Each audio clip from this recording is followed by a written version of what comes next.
అందరికీ నమస్కారం. మల్లారెడ్డికి ఘోర ప్రమాదం. యూనివర్సిటీ స్థలమే కారణం. ఈ విషయాలను తెలుసుకోవాలంటే గనక వీడియో మీరు కంప్లీట్‌గా చూడండి.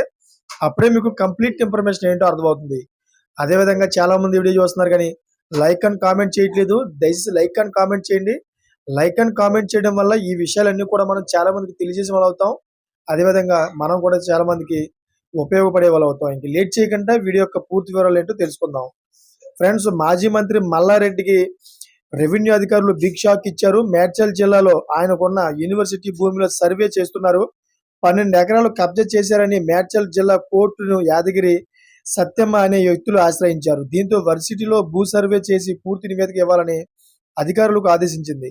ఈ ఆదేశాలతో సోమవారం స్థానిక రెవెన్యూ అధికారులు మల్లారెడ్డి యూనివర్సిటీకి వెళ్లారు.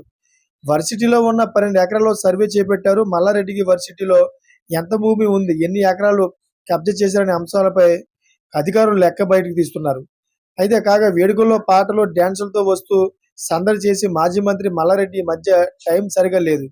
ఆయన ఏది చేసినా వివాదమే అవుతోంది. బీఆర్ఎస్ హయాంలో 3 పువ్వులు 6 కాయలుగా సాగిపోయిన ఆయన రాజకీయ ప్రయాణం ప్రస్తుతం చిక్కులో చిక్కుకుంది. అదేవిధంగా పాలన అమ్మినా, పూలు అమ్మినా అని చెప్పుకునే మల్లారెడ్డికి ప్రైవేటు విద్యా సంస్థలు కూడా ఉన్నాయి. ఈ విద్యా సంస్థల నిర్మాణాలపై పలు ఆరోపణలు వెలుస్తున్నాయి. ఈ విధంగా అయితే మల్లారెడ్డికి తీవ్రమైన ప్రమాదం పొంచి ఉందని చెప్పేసి చాలా మంది అయితే రాజకీయ నాయకులు చెబుతూ ఉన్నారు. అది ఎప్పటికైనా కానీ భూ కబ్జా చేసిన వివరాలు బయటపడితే మాత్రం జైలుకి వెళ్ళే అవకాశం ఉందని చెప్తున్నారు. Thank for watching friends.